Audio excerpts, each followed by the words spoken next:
हर हंत सिद्ध सूरी उपाध्याय साधु सर्व अर्थ के प्रकाशी मांगलिक रूप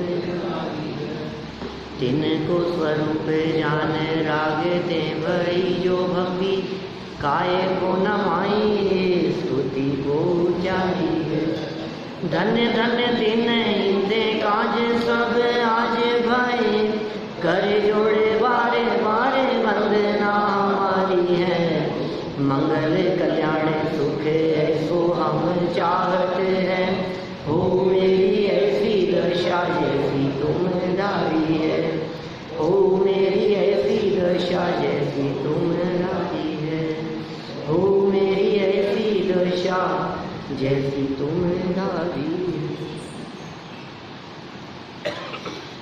क्षत्र चूड़ामणि नामक ये महान ग्रंथ आचार्य वादीप सिंह द्वारा लिखा गया। इसकी प्रस्तावना की चर्चा कर लेने के उपरांत आज हम इस ग्रंथ को यहाँ प्रारंभ कर रहे हैं। बहुत ही सुंदर यह ग्रंथ पहला लंब शुरू हो उसके पहले एक मंगलाचरण दिया है। हम मंगलाचरण पढ़ते हुए बात को आगे बढ़ाएंगे। पेज नंबर है 33 नंबर पेज देखिए। श्री वीतरागाय नमः। आचार्य श्री वादीप सिंह विरचित क्षत्र चूड़ामणि अन्वयार्थ सरलार्थ और विशेषार्थ सहित मंगलाचरण। सिद्ध स्वभावी आत्मा सिद्ध शिरोमणि जीव वीतरागता से पगी वंदू सहज सदीव पंच परम पद ही सदा है वंदन के योग्य नित प्रतिवंदन मैं करूं बने सदा यह योग जिन वाणी जिन वर वचन श्रुत का मूल स्वरूप अनुयोगों के द्वार से समझूं आत्म स्वरूप अनुयोगों की निर्झरी वीतरागता दे चारों ही अनुयोग का एकमात्र कदे नीति ग्रंथ चूड़ामणि है अमृत का योग सूरी सिंह वादीप की रचना बड़ी मनोग भरत क्षेत्र सुप्रसिद्ध राजपुरी नगरी जहाँ यथा नाम गुण सिद्ध राजा सत्यंधर वहाँ रानी विजया नाम उनके सुत सुप्रसिद्ध हैं जीवनधर गुणधाम धर्म धुरंधर धर्मधर धर्मशील धीमान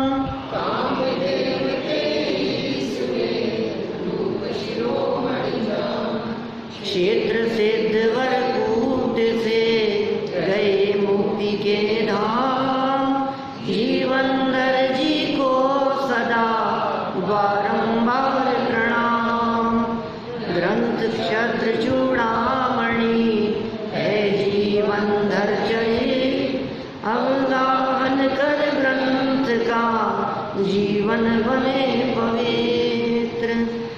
बहुत सुंदर सरल अर्थ था। पूरा समझ में भी आया कि नहीं? तो बताओ कौन से नंबर के कामदेव थे और कहाँ से मोक्ष गए थे? सिद्ध वरकूट से मोक्ष गए हैं। और बाकी तो पूरी चर्चा अत्यंत सरल है ही। यही दो बातें थी जो प्रस्तावना में हमने नहीं पढ़ी थी। चलिए पहला लंब फर्स्ट चैप्टर से बात को प्रारंभ करते हैं। कथा प्रारंभ करने के पहले मंगलाचरण कर रहे हैं ग्रंथकार। जिन भक्ति की महिमा युक्त ग्रंथकार का मंगलाचरण। श्रीपतिर्भगवान पुष्यात् भक्तानां समीहितं यद्भक्तिः शुक्तामेति मुक्तिकन्या करग्रहे। क्या कह रहे हैं? श्रीपति माने अंतरंग बहिरंग लक्ष्मी के स्वामी भगवान श्री जिनेंद्र देव, वह माने आप भक्तानाम भक्तों के समीहितम इच्छित कार्य को पुष्यात पूर्ण करें। यद भक्ति है, जिन जिनेंद्र देव की भक्ति मुक्ति कन्या कर ग्रहे, कैसी बात कह रहे हैं? मुक्ति कन्या कर ग्रहे, मुक्ति रूपी कन्या के हाथ को पकड़ लेने वाले, कर ग्रहण, पाणी ग्रहण कहते हैं ना अपन लोग। पाणी ग्रहण संस्कार क्या होता है? पाणी माने होता है हाथ, पाणी मतलब हाथ। भगवान महावीर स्वामी के लिए पाणी पात्री वीरजिन, पाणी पात्री वीरजिन मतलब पाणी मतलब हाथ, पात्र, हाथ ही जिनके पात्र थे, हाथ में भोजन करते थे। और पाणी ग्रहण विवाह जैसे हम कहते हैं, तो हाथ पकड़ लिया उसका नाम है पाणी ग्रहण करना। अब इनका हाथ थाम लिया, इसका नाम पाणी ग्रहण है। ये मुक्ति कन्या के साथ में कर ग्रहे, हाथ पकड़ने की बात कर रहे हैं। शुल्कताम मूल्य पने को एति प्राप्त होती है, धन की तरह सहायक होती है। सरल अर्थ देखिए, बात बढ़ाते हैं। जिस प्रकार लोक में किसी कन्या से विवाह करने में धन सहायक होता है, कन्या से विवाह करने में धन सहायक है, धन होगा तो योग्य कन्या मिलेगी। उसी प्रकार जिनेंद्र देव की भक्ति मुक्ति रूपी कन्या के वरण करने में धन का काम करती है। भगवान की भक्ति, भक्ति करो, जिनेंद्र देव के प्रति भक्ति हो, वीतरागियों की भक्ति। और सच में वीतरागियों की भक्ति वीतराग भाव से की जाती है। ध्यान रखना, किसकी भक्ति कैसे की जाए, यदि ये विवेक नहीं हो तो आप भक्ति तो करने लगे, लेकिन भक्ति का नाम नाचना नहीं है, भक्ति का नाम चंवर लेकर के झूमना नहीं है। अभी विधान शुरू करेंगे हम 20 तारीख से अष्टानिका में, तो बीच बीच में चलते हुए विधान के बीच में लोग कहेंगे थोड़ी भक्ति कर लें, भक्ति कर लें। क्या अभिप्राय होता है लोगों का कि थोड़ा डांस कर लो, थोड़ा नाच लो, थोड़ी भक्ति कर लो का मतलब? अरे ये जो पूरा विधान चल रहा है, ये क्या वीतरागी परमात्मा प्रभु की भक्ति नहीं है? पूरे विधान में आखिर भक्ति ही तो है, भगवान का गुणानुवादी तो है, उनके स्वरूप को ही तो बताया है। ये भक्ति की बात कर रहे हैं। मुक्ति रूपी कन्या को वरण करने के लिए यह भक्ति, जिनेंद्र भगवान के प्रति भक्ति धन का काम करती है। वे जिनेंद्र अर्थात तीर्थंकर भगवान अनंत चतुष्टय स्वरूप अंतरंग लक्ष्मी एवं समव शरणादि रूप बहिरंग लक्ष्मी के स्वामी हैं। यहाँ आचार्य श्री ऐसी भावना भाते हैं कि आप सभी भक्तों की मनोकामना वे जिनेंद्र भगवान पूर्ण करें। क्या बात कर रहे हो? मनोकामना पूर्ण करने की बात कर रहे हैं? क्या मनोकामना है तुम्हारी? क्या है मन में? बोलो। ये कह रहे हैं मनोकामना मतलब क्या है? सिद्ध अवस्था की प्राप्ति, ये है मनोकामना। मुक्ति रूपी कन्या का वरण करना, ये है मनोकामना। इस मनोकामना की पूर्ति की बात कर रहे हैं यहाँ पर। कितने सुंदर, क्योंकि एकदम पढ़ते ही तो ऐसे लगता है कि जिनेंद्र भगवान हमारी मनोकामना पूर्ण करें। ये कैसी बात कह रहे हैं आचार्य देव? ये वादीप सिंह आचार्य ये किस तरह के शब्दों का प्रयोग कर रहे हैं कि हे भक्त, तेरी भक्ति के प्रभाव से जिनेंद्र देव तेरी मनोकामना को पूर्ण करें। ओह, हमने तो सुना ये भगवान मनोकामना, ये कैसे होगा? ये प्रभु मनोकामना पूर्ण कैसे करेंगे? वीतरागी भगवान ये रागियों के राग में निमित्त कैसे बनेंगे? ये तो संभव नहीं है। तो फिर लिखा तो है आचार्य देव ने कि सुनो, मनोकामना का अर्थ क्या है? एकमात्र मुक्ति कन्या से विवाह करने की इच्छा, ये तेरी मनोकामना है, ये भक्त की मनोकामना है। भक्त मुक्ति के अतिरिक्त दूसरी कोई कामना नहीं करता है। उसके मन में मोक्ष प्राप्त करने के इच्छुक मुमुक्षु के मन में एक ही कामना है। मनोकामना का अर्थ मन की कामना। मन में क्या चल रहा है ये बताओ? धन मिल जाए, संपत्ति वैभव की प्राप्ति हो कि नहीं चाहिए? ये क्या है तुम्हारे मन में? बात बता दो, ये सच बता दूं? एक ही कामना है, क्या? सिद्ध पद की प्राप्ति, परम पद की प्राप्ति, इसके अलावा दूसरा कोई उद्देश्य नहीं है। इसलिए यहाँ कहा सभी भक्तों की मनोकामना वे जिनेंद्र भगवान पूर्ण करें। तीर्थंकर अवस्था अभी मुक्त नहीं हुए हैं, हाँ मुक्ति होगी। तीर्थंकर अवस्था छूटकर, तीर्थंकर अवस्था तो अरहंत अवस्था है, वो तीर्थंकर अवस्था छूटकर माने अरहंत अवस्था छूटकर अब सिद्ध अवस्था की प्राप्ति करेंगे। करेंगे, दुनिया में अभी अपने 24 तीर्थंकर वर्तमान में कौन से परमेष्ठी में शामिल हैं? सिद्ध परमेष्ठी में शामिल है। जितने 24 तीर्थंकर हुए हैं ऋषभ देव से लेकर महावीर भगवान तक, वे कहाँ हैं अभी? अभी तीर्थंकर तो नहीं है। बोलते हैं उनको तीर्थंकर, किस लिए बोलते हैं कि वे तीर्थंकर थे, लेकिन ऋषभ देव के बाद जब अजितनाथ स्वामी तीर्थंकर हुए तब तक ऋषभ देव मोक्ष जा चुके थे। अजितनाथ भगवान मोक्ष चले गए, उसके कितने सागरों बाद संभवनाथ हुए, वो मोक्ष चले। मोक्ष का मतलब है सिद्ध अवस्था, है ना। देखिए यहाँ विशेषार्थ में क्या कहते हैं, बात को बढ़ाते हैं हम, इसी का विशेषार्थ कह रहे हैं। यह क्षत्र चूड़ामणि नामक ग्रंथ प्रथमानुयोग का शास्त्र है। इस ग्रंथ में कुल 11 लंब अर्थात अधिकार हैं। प्रथमानुयोग का प्रयोजन धर्म से अनभिज्ञ एवं दुखी प्राणियों को पाप से छुड़ाकर पुण्य कार्यों के द्वारा मोक्ष मार्ग में लगाना होता है। ये प्रथमानुयोग का प्रयोजन है। कथाएं बतलाएंगे, कहानियां सुनाएंगे, और प्रयोजन एकमात्र क्या है? धर्म में लगाना, वीतरागता का पोषण, एक ही प्रयोजन है। चारों अनुयोगों का एक ही प्रयोजन है, रास्ते अलग अलग तरह से दिखते हैं। वीतरागता रूपी मंजिल तक पहुंचाने के रास्ते अलग अलग तरह से हैं। प्रथमानुयोग का रास्ता क्या है? पुण्य पाप की विचित्रता बतलाकर, जगत की असारता बतलाकर, निस्सारता बतलाकर। कल बारे भावनाएं पढ़ी थी ना अपन ने, जीवनधर स्वामी किस तरह से बारे भावनाओं का पाठ करते हैं वैराग्य उत्पन्न करने के लिए। देखिए यहाँ मंगलाचरण में आचार्य श्री भक्ति का महत्व बताकर जीवों को भक्ति में संलग्न कराना चाहते हैं। भक्ति में संलग्न कराने की भावना है, ये भक्ति की भावना भी प्रथमानुयोग है। भक्ति कौन से अनुयोग में आती है बताओ? भक्ति है, पूजाएं हैं। अच्छा, जिनेंद्र अर्चना पूजा की किताब अपनी, पूजन पाठ प्रदीप जो भी किताबें हैं, ये कौन से अनुयोग की पुस्तक है? 4 अनुयोग है ना, खूब विस्तार से पढ़े अपन ने चारों अनुयोगों की चर्चा। प्रथमानुयोग, चरणानुयोग, करणानुयोग, द्रव्यानुयोग, ये कौन से अनुयोग में जाएंगी? प्रथमानुयोग में, चरणानुयोग, चारों अनुयोग। देखिए पूजन पद्धति जो है, पूजन विधान आदि की जो पद्धतियां हैं, ये सब चरणानुयोग के अंतर्गत आती है। मैं पूजन की किताब की नहीं कह रहा, मैं पूजन पाठ पद्धति की कह रहा हूँ।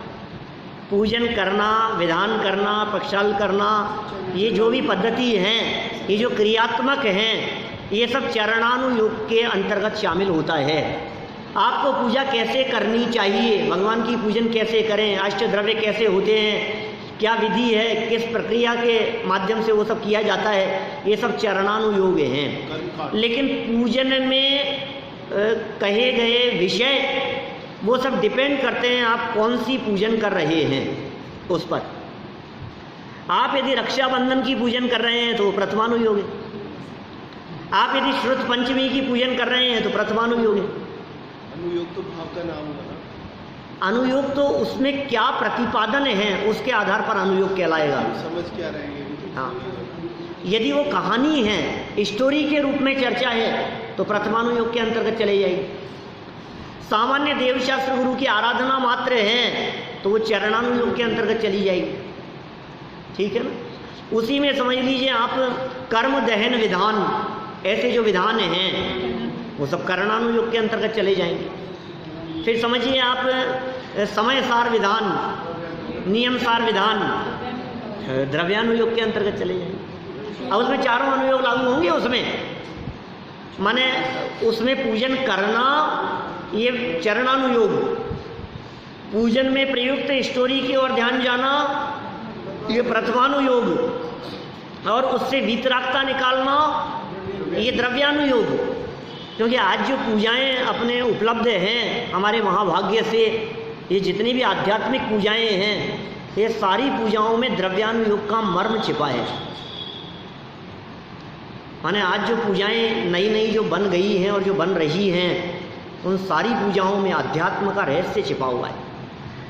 वो सिर्फ वैसी पूजाएं नहीं रह गई, आज भी पुरानी पूजाएं भी है ही यद्यपि पुस्तकों में, लेकिन सिर्फ इतना ही नहीं है एला केला सुपारी लौंग चढ़ाओ और ये करो और ये फल फूल आदि की चर्चा हो, इतना मात्र नहीं है, वास्तव में तथ्य इन पूजाओं में बतलाया गया है। चलिए यहाँ कह रहे हैं भक्ति दो प्रकार की है, एक निर्विकल्प और दूसरी सविकल्प। पुस्तक नहीं है, पुस्तक एक निर्विकल्प भक्ति और एक सविकल्प भक्ति, और रखी आगे किताबें बहुत सारी, पकड़ा लो। एक निर्विकल्प भक्ति है, एक सविकल्प भक्ति है। ओहो, बड़े गजब का स्वरूप है भाई। भक्ति भी दो प्रकार की, निर्विकल्प भक्ति, सविकल्प भक्ति। हाँ सुनो, प्रथमानुयोग तो नहीं, लेकिन अन्य मतों में भक्ति योग और ज्ञान योग की चर्चा की, निर्गुण भक्ति और सगुण भक्ति की चर्चा की। मोक्ष मार्ग प्रकाशक 5वां अध्याय पढ़ते समय हमने चर्चा की है बहुत विस्तार से। निर्गुण भक्ति, सगुण भक्ति, वो सब अन्य मतावलंबियों की चर्चा है, लेकिन यहाँ भी भक्ति को दो प्रकार से कह रहे हैं। एक निर्विकल्प परमार्थ भक्ति है, वो वास्तविक भक्ति है। असली भक्ति तो ये है कि भक्त और भगवान इन दोनों में भेद न रहे, ये भक्ति है। ऐसी लागी लगन है क्या, मीरा हरि में मग्न हो गई, ये जो चर्चाएं अपन सुनते हैं, ऐसी ऐसी भक्ति कि जिसमें भक्त कौन है और भगवान कौन है ये भेद मालूम नहीं पड़े, ये विकल्प खड़ा नहीं हो, उसका नाम है निर्विकल्प भक्ति। और ये निर्विकल्प भक्ति आत्मानुभूति रूप हुआ करती है। ये निर्विकल्प भक्ति, इसमें विकल्प नहीं होते, इसमें चिंतन नहीं होता, इसमें विचार नहीं होता, इसमें अपना उपयोग और अपना त्रिकाली ध्रुव ज्ञायक ये दोनों का जुड़ान होता है। इसका नाम है निर्विकल्प भक्ति। भक्ति ये योग मीमांसा के अंतर्गत चर्चा आती है अन्य मतों में। योग, भक्ति योग कहते हैं ना। इस योग की चर्चा करते हुए आचार्य कुंद स्वामी ने नियम सार में बहुत मार्मिक बात कही। अभी नियम सार का पुनः स्वाध्याय किया वहाँ हमने टोरंटो में। योग की चर्चा करते हुए उन्होंने कहा, आप जानते हैं योग किसे कहते हैं? एक तो है योग दर्शन, योगाश चित्तवृत्ति निरोध है, ऐसी चर्चा है। चित्तवृत्तियों के निरोध का नाम योग है। और वहाँ आचार्य देव कहते हैं योग माने होता है जुड़ना, प्लस को योग कहते हैं ना, प्लस करने कहते हैं योग, जोड़ने को कहते हैं योग। इनका योग क्या हुआ, इसका और इस संख्या का क्या योग है? योग माने जुड़ना। तो सुनो, अपने उपयोग का अपने स्वभाव के साथ में जुड़ना वो कहलाता है योग। क्या आचार्य देव की व्याख्या है, नियम सार की व्याख्या कह रहा हूं आपको। अपने उपयोग का अपने स्वभाव के साथ में जुड़ना, ये जोड़, इस जोड़ का नाम है योग, और वो है निर्विकल्प भक्ति। एक निर्विकल्प भक्ति और दूसरी भक्ति कौन सी है? वो है सविकल्प भक्ति। दो प्रकार की कह दी यहाँ, निर्विकल्प भक्ति और सविकल्प भक्ति। देखिए, निर्विकल्प भक्ति ही परमार्थ से मुक्ति का कारण है। यहाँ कहा ना, भक्ति मुक्ति दातार, पेज नंबर है 34। भक्ति मुक्ति दातार, भक्ति मुक्ति प्रदान करने वाली है। भक्ति से आपकी मनोकामना पूर्ण होगी, भक्ति से सिद्धावस्था की प्राप्ति होगी। तो कौन सी भक्ति है वो? जैसे ही यहाँ ये वचन सुने वादी सिंह आचार्य देव के, और वैसे ही ये व्यक्ति हाथ में चमर लेके नाचने लगा, अरे भक्ति से। अरे भाई ऐसा नहीं है, उस भक्ति की चर्चा नहीं है। भक्ति दो प्रकार की है, एक निर्विकल्प भक्ति जो परमार्थ से मुक्ति का कारण है। इस वीतराग भावमयी भक्ति की शीतल छाया में पनपने वाली उस असली जो भक्ति है, वीतराग भक्ति, भावमयी भक्ति, उस भक्ति की शीतल छाया में पनपने वाली शुभ भाव रूप सविकल्प भक्ति, वो शुभ भाव रूप है। निर्विकल्प भक्ति वो वीतराग भाव स्वरूप है, और सविकल्प भक्ति वो उसकी शीतल छाया में सविकल्प रूप है, विकल्पात्मक है। वो अशुभ भावों से बचाने वाली है, पाप से बचाने वाली है, और साक्षात पुण्य बंध का कारण है। सविकल्प भक्ति पुण्य बंध का कारण है, निर्विकल्प भक्ति मुक्ति का कारण है। पुण्य को छुड़ाने। जब ये कहा जाए भक्ति मुक्ति दातार, तो निर्विकल्प भक्ति को मुक्ति का कारण समझना और सविकल्प भक्ति को परंपरा कारण समझना। जनागम में परंपरा से इसे भी मुक्ति का कारण कहा है। सविकल्प भक्ति को व्यवहार से कहा है, उपचार से कहा है, लगावटी मिलावटी बातें भाई साहब काम चलाने के लिए कह दिया है। वस्तु स्थिति कुछ और है। और सुनो, जिसके सच्ची भक्ति होती है उसके व्यवहार भक्ति होती है। जिसके परमार्थ भक्ति नहीं है उसकी व्यवहार भक्ति भी नहीं। परमार्थ की खबर नहीं है, निश्चय है नहीं, और व्यवहार भक्ति को भक्ति माने, ऐसा होता नहीं। अनेक लोग समाज में इस तरह की बातें कहते हैं कि भाई देखो निश्चय वाला तो बहुत कठिन मार्ग है, तो एक काम करें, पहले तो व्यवहार मार्ग से चल रहे और फिर बाद में निश्चय मार्ग से चल लेंगे। कि इस धोखे में मत रहना, ये निश्चय और व्यवहार ये दो मार्ग नहीं है, मार्ग तो एक ही है।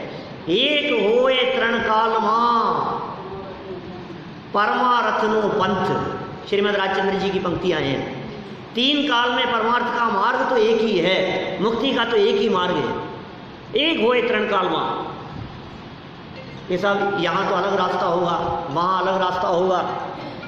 अभी तो पंचम काल चल रहा है, पंचम काल में तो थोड़ा सरल रास्ता होगा या थोड़ा कठिन हो जाता होगा। चौथे काल में रास्ता सरल है, पांचवें काल में रास्ता कठिन हो गया है। कि तृण काल मां, तीनों काल में एक ही रास्ता है। देखिए क्या कह रहे हैं आगे, साधक दशा ही ऐसी होती है कि वीतराग भावों के साथ कुछ सराग भाव भी चला ही करते हैं। साधक दशा इसी प्रकार की होती है, वीतराग भाव के साथ सराग दशा भी चलती है। यह भाव मिश्र रूप है, कछु वीतराग भया है और कछु सराग रया है। समझ में आ रही है बात? कुछ वीतराग हुए हैं और कुछ सरागता रह गई है। छद्मस्त ज्ञानियों के दो धाराएं एक साथ चलती है, मिश्र धारा कहते हैं उसको। वीतराग भाव के साथ साथ में राग धारा भी साथ साथ में चला करती है। जिनके विषय पंच परमेष्टि आदि होते हैं सराग धारा के, साधक जीव, मोक्ष मार्गी संतों, मुक्ति प्राप्त जीवों तथा जिनवाणी का गुणानुवाद किया करते हैं। विशेष स्पष्टीकरण के लिए प्रवचनसार ग्रंथ की गाथा 5 की टीका, नियमसार ग्रंथ का भक्ति अधिकार, क्या एवं भक्ति केवल भक्ति भक्ति प्रधान से, जिसमें चर्चा की ना निर्विकल्प भक्ति की, ये भक्ति अधिकार की चर्चा है वो। और समयसार ग्रंथ की गाथा क्रमांक 31 से 33 भी देखिए, जिसमें निश्चय स्तुति की चर्चा की है। 31, 32, 33 नंबर की गाथा, बहुत सुंदर चर्चाएं हैं। अभी रिसेंट में पढ़ाई है, ज़्यादा समय थोड़ी ना हुआ होगा शाम को पढ़े हुए।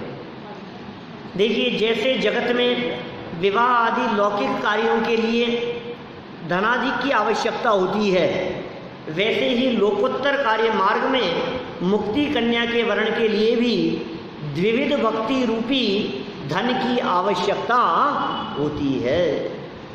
द्विविध भक्ति रूपी धन, दोनों प्रकार की भक्ति चाहिए, निर्विकल्प भक्ति भी और सविकल्प भक्ति भी, दोनों प्रकार की भक्ति।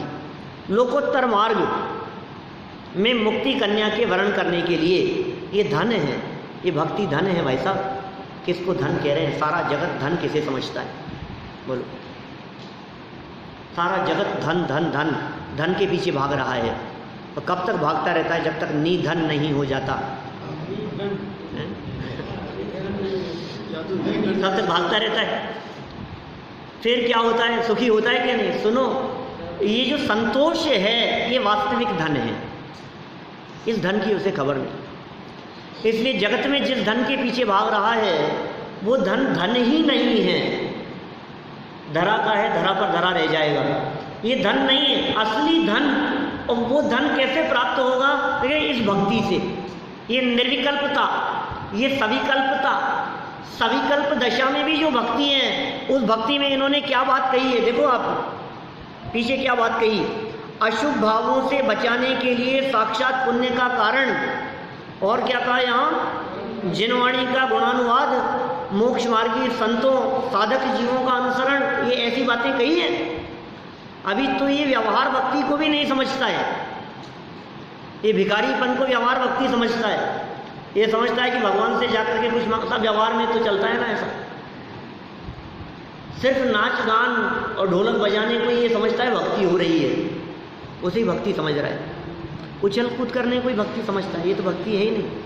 आपको पता है ये जो नियम सार का जो भक्ति अधिकार का है, इस भक्ति की बात बतलाता हूँ आपको। सच्ची भक्ति कैसी है? गाथा याद आ रही है कि किसी को? कुंद कुंद शतक के अंदर पद्यानुवाद है उसका। मुक्तिगत नर श्रेष्ठ की भक्ति करे गुण भेद से, वह परम भक्ति कही है जिन सूत्र में व्यवहार से। व्यवहार भक्ति की चर्चा की है, निश्चय भक्ति भी कही है, नियमसार मूल गाथा। आचार्य कुंद कुंद स्वामी क्या कह रहे हैं? व्यवहार भक्ति किसका नाम बोलो? मुक्तिगत नर श्रेष्ठ, ऐसे नर, ऐसे मनुष्य जो मुक्तिगत हैं, जिन्होंने मुक्ति की प्राप्ति कर ली है, ऐसे जिनेंद्र देव, ऐसे परमात्मा, ऐसे अनंत परमात्मा, ऐसे तीर्थंकर परमात्मा, मुक्तिगत नर श्रेष्ठ की भक्ति करें। कैसे? गुण भेद से, गुण भेद से उनकी भक्ति। कि साहब ये तो सच्ची भक्ति है ना? कि नहीं नहीं, वह परम भक्ति कही है जिन सूत्र में व्यवहार से। गुण भेद से भक्ति करना वो व्यवहार से भक्ति है। अब बतलाओ, भला करे भगवान, ये कौन सी भक्ति है? निश्चय से कि व्यवहार से? है? ये न तो निश्चय भक्ति है न व्यवहार भक्ति है। हमारा भला होगा, है? उद्धार करेंगे भगवान, प्रभु तेरे ही भरोसे नैया डाल दी, मैंने तेरे ही भरोसे पारसनाथ। ये भक्ति नहीं है सच में, न निश्चय है न व्यवहार है। अच्छा चलो छोड़ो, ये सारी बातें तो छोड़ो, ये बातें मत करो साहब, इस तरह की कर्तावाद की बातें मत करो। चलो अरहंत परमात्मा की स्तुति कर रहे हैं। चार मुख दिखते समव शरण में, स्वर्ग में भी ऐसा कमाल नहीं है। बोलो कौन सी भक्ति है? निश्चय के व्यवहार? आचार्य देव कह रहे व्यवहार भी नहीं है।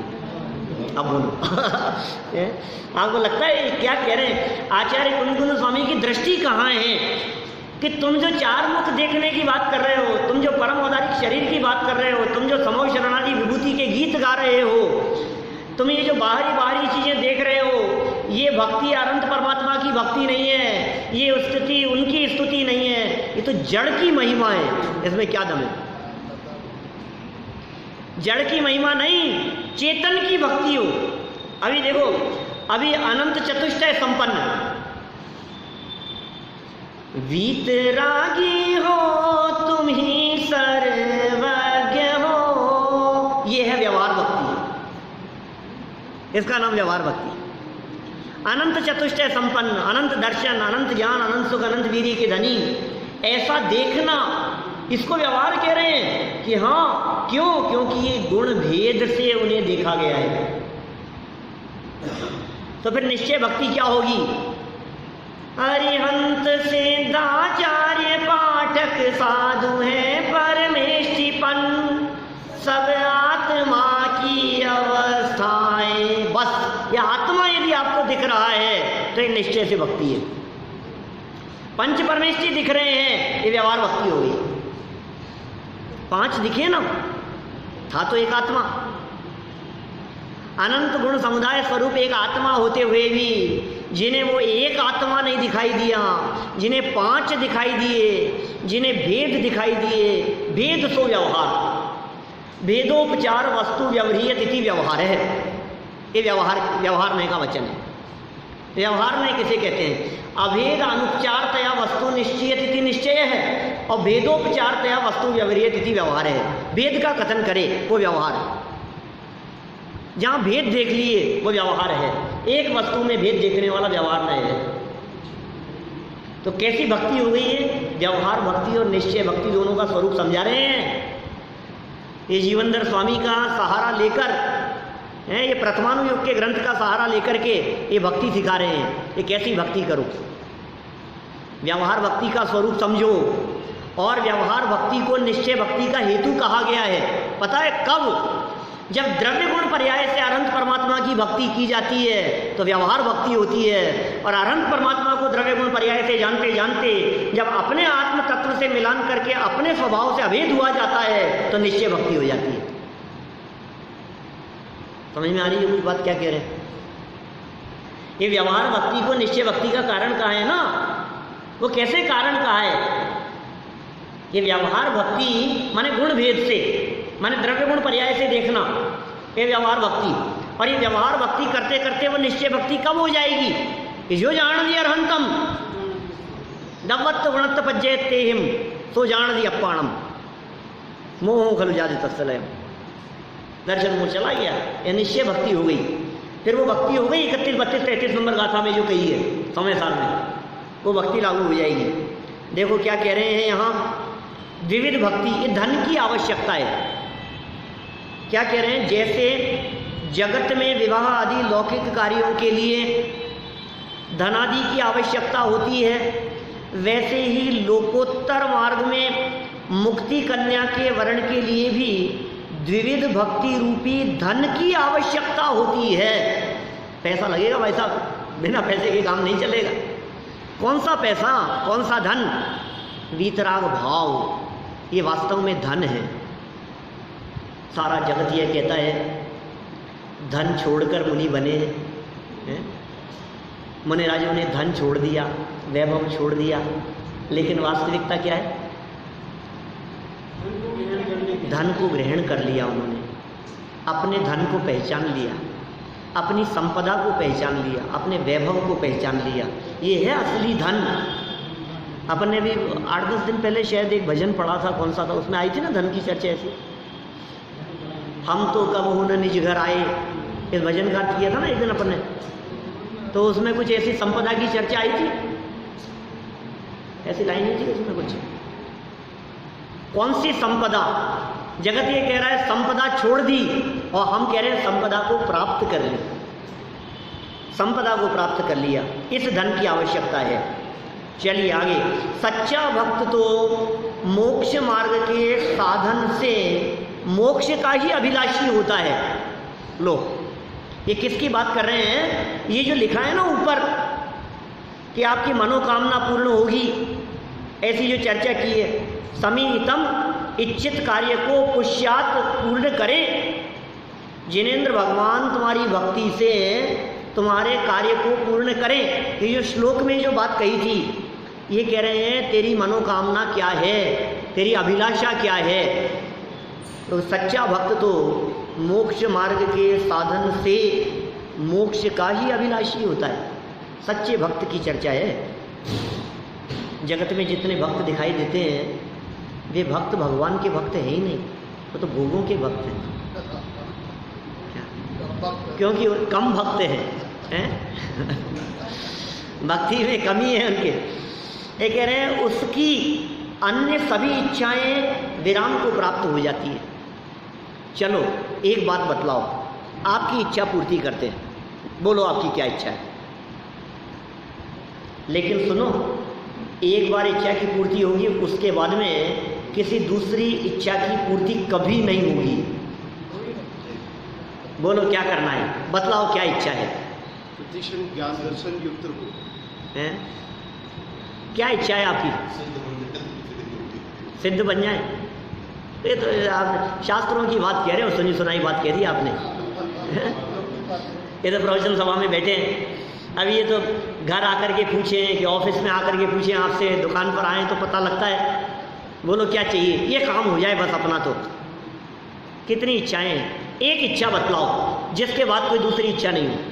इच्छा रहित होना, इच्छा रहित होना, एक ही इच्छा।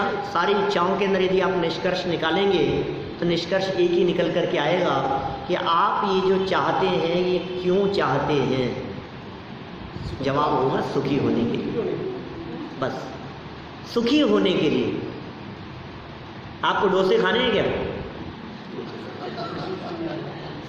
हमारे यहाँ बन रहे हैं आज, बोलो क्यों क्यों खाना चाहते हैं आप, ये बतलाओ। लड्डू चाहिए आपको, हैं? सुखी होने के लिए। गाड़ी क्यों चाहिए आपको? सुखी होने के लिए। इसका मतलब सबके इच्छाओं का एक ही सार निकल करके सामने आता है कि सबको एकमात्र सुख चाहिए, सबको सिर्फ सुख चाहिए। तो यहाँ यही तो कह रहे हैं मनोकामना पूर्ण होगी तुम्हारी, चलो तथास्तु। समस्या ये सुख की, ये कह रहे हैं जिनेंद्र भगवान का जो सच्चा भक्त होता है उसकी मनोकामना पूर्ण होती है, क्योंकि वो जगत में और कुछ बातें और जगत के पदार्थों को प्राप्त करने की इच्छा नहीं रखता। एक ही अभिलाषा है उसको, मोक्ष की ही अभिलाषा है। मुक्ति चाहिए, परम सुख की प्राप्ति चाहिए, परमानेंट सुख की प्राप्ति चाहिए, टेम्परेरी सुख नहीं चाहिए उसको। उसके अन्य सभी इच्छाएं विराम को प्राप्त हो जाती हैं। वह तो यही भावना भाता रहता है कि हे भगवान, मेरी मुक्ति के लिए आप ही एक में असाधारण आश्रय हैं, कारण हैं। भक्त की भावना है। देखो ये है सच्ची भक्ति, व्यवहार से सच्ची भक्ति कह रहे हैं हम। भगवान के पास में आकर के प्रभु तेरे मेरे अंतर को अविलंब निरंतर से भर दो, निश्चित तेरे सदृश प्रभु अरहंत अवस्था पाऊंगा। ये है भक्ति। व्यवहार भक्ति की चर्चा कर रहे हैं, जहाँ भक्त और भगवान ये द्वैत दिखाई दे रहा है, ये जो दोपना दिखाई दे रहा है। भक्त नहीं भगवान बनेंगे, ये जो भक्ति है, ये द्वैतपना जहाँ दिखाई दे रहा है, ये कह रहा है एक ही भावना है, प्रभु तुम जैसा बनने के कारण शरण तुम्हारी आया। ये भक्ति है। एक ही इच्छा है, मेरी मुक्ति के लिए आप ही एकमेव असाधारण आश्रय। ये तो सद्भाग्य है हमारा कि हमारे को सद्गुरु मिल गए, जिनेंद्र देव मिल गए, सच्चे शास्त्र मिल गए। ये जो आश्रय हमारे को मिल गया है, ये हमारे महाभाग्य से मिल गया है भाई साहब। नहीं तो न मालूम कौन से देवी देवताओं के चक्कर में और कौन से गुरुओं के चक्कर में कहाँ कहाँ उलझे फंसे रहते हम। ये मार्ग मिल गया है, आश्रय मिल, असाधारण। 3 लोक में असाधारण है हमारे परमात्मा जो मिल गए हैं, मुक्ति के कारण है। जिस मुक्ति मार्ग में मुक्ति की भी इच्छा नहीं है, क्या गजब कह रहे, इच्छा मात्र का अभाव है। जिस मुक्ति मार्ग में मुक्ति की भी इच्छा नहीं है, ऐसी मुक्ति और मुक्ति मार्ग का यथार्थ उपदेशक आपके अतिरिक्त अन्य कोई नहीं है। कौन बतलाए? बताए मर्म अरे यह कौन, तुम्हारे बिन वैदेही नाथ। देह में रहते हुए भी देह से अतीत वर्तने वाले वैदेही नाथ, विदेश क्षेत्र में रहने वाले शिवंदर परमात्मा की चर्चा नहीं है, वे भी वैदेही हैं। और जितने अरहंत परमात्मा हैं वे सारे परमात्मा वैदेही होते हैं, क्योंकि देह में रहते हुए भी देह से भिन्न होते हैं, वे वैदेही नाथ हैं। बताए मर्म अरे यह कौन। हे जिनेंद्र परमात्मा, हे अरहंत परमात्मा, आपके अतिरिक्त हमें मर्म कौन बतलाएगा, ये रास्ता कौन दिखाएगा। जगत में कोई नहीं है हमारे को रास्ता दिखाने वाला।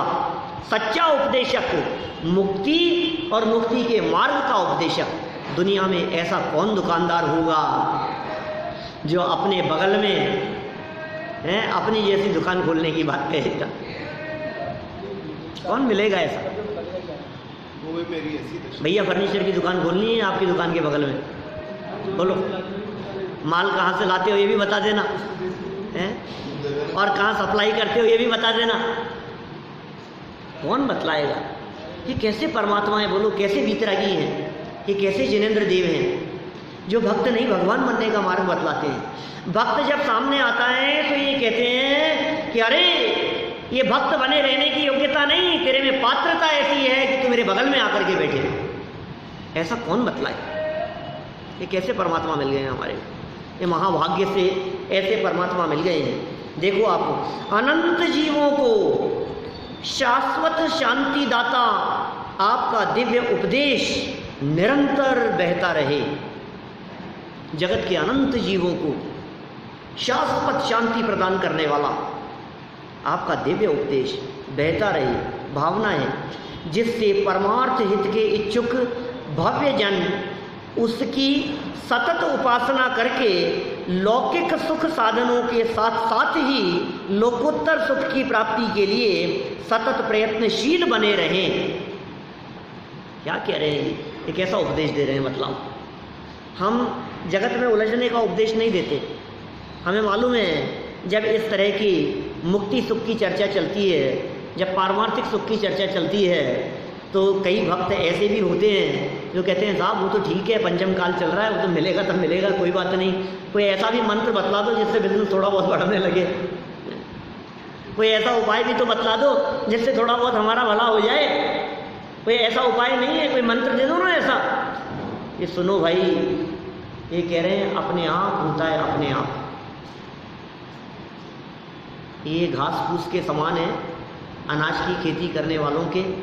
जिस तरह से घास फूस अपने आप उगता है, उसी तरह से वीतरागियों की भक्ति वीतराग भाव से करने वाले जीवों के ये सहज ही रागांश के उदय से जो पुण्य बनता है, उससे लौकिक अनुकूलताएं भी सहज प्राप्त होती है। मोक्ष मार्ग प्रकाशक page number 7 number page, Arhant आदि से प्रयोजन सिद्धि की चर्चा करते हुए का लौकिक प्रयोजनों की सिद्धि होगी, लौकिक प्रयोजनों की सिद्धि होगी, तुम्हें जगत में भी सर्व अनुकूलताएं मिलेगी, धन संपत्ति वैभव आदि की प्राप्ति भी होगी। ये सब कह रहे हैं टोडरमल जी 7 नंबर पेज पर लिखा। लेकिन सुनो, वो 7 नंबर पेज नीचे खत्म करते करते सेकंड लास्ट लाइन में क्या कहते हैं? इस प्रयोजन से लेकिन जिनेंद्र देव की भक्ति करना वो योग्य नहीं है। बोलो, प्रयोजन की सिद्धि होगी क्या? लेकिन यदि तू इस प्रयोजन की सिद्धि के लिए जिनेंद्र देव की भक्ति करेगा तो तू भक्त नहीं, भिखारी है। भगवान के दरबार में भक्त बन करके आना, भिखारी बन करके नहीं आना। भक्त नहीं, भगवान बनेंगे। भगवान बनने की इच्छा रखने वाले ये सच्चे भक्त हैं। देखो, लौकिक सुख साधनों के साथ साथ मिलेंगे यार, कामना मत रखो। क्या जांचू नहीं सुरवास, अर्थ किया था ना अपन ने, इसका भी नहीं किया क्या इन दिनों? पहले ही चलाया था 5-10 साल पहले। जांचू नहीं सुरवास, ऐसी भक्ति होनी चाहिए। पुण्य नर राज परिजन साथ जी, तो लौकिक सुख साधनों का क्या होगा? अरे साहब देखो, बाहर में सुविधाएं होती है ना, धर्म में भी मन लगता है। क्या कहते हैं? बाहर में सुविधाएं होती है तो ये धर्म कर्म में भी मन लगता है, नहीं तो मन भी नहीं लगता हमारा। कि नहीं भाई, तुझे महिमा यदि वीतरागता की आएगी, तुझे यदि अपने स्वभाव की महिमा आएगी, तुझे यदि ज्ञायक की महिमा आएगी, तो फिर ये बाहरी पदार्थों की महिमा नहीं आ सकती। फिर बाहर में अनुकूलताएं हो चाहे नहीं हो, कोई फर्क नहीं पड़ता है। लौकिक अनुकूलताएं तो मिलती है, भक्त को लौकिक अनुकूलताओं की चाह नहीं होती। उसकी इच्छा तो लोकोत्तर सुख की प्राप्ति के लिए ही होती है। लौकिक सुखों के प्राप्ति के काल में भी उसे लोकोत्तर सुख ही निरंतर दिखाई देता है, इसलिए वो निरंतर लोकोत्तर सुख के लिए ही प्रयत्नशील बना रहता है। इस तरह हम भी यहाँ इस मंगलाचरण में कही गई भक्ति के स्वरूप को पहचान कर सच्ची भक्ति को अपने जीवन में अपनाते हुए गुण भेद वाली भक्ति जो कि सविकल्प भक्ति है, उस सविकल्प भक्ति से निर्विकल्प भक्ति तक पहुँचने का प्रयास करें। इसी मंगल भावना से बात को यहीं विराम देता हूँ। फिर आगे कुछ और सुंदर सुंदर छोटे छोटे प्रकरण हैं, थोड़ा स्पीड फास्ट रख करके भी अपन पढ़ेंगे, क्योंकि मूल कथा तो हम लोग पढ़ ही चुके हैं। ये समस्त प्रकरण वीतराग भाव के पोषण के लिए ही है। सबके जीवन में वीतराग भाव प्रकट हो, इस भावना से बात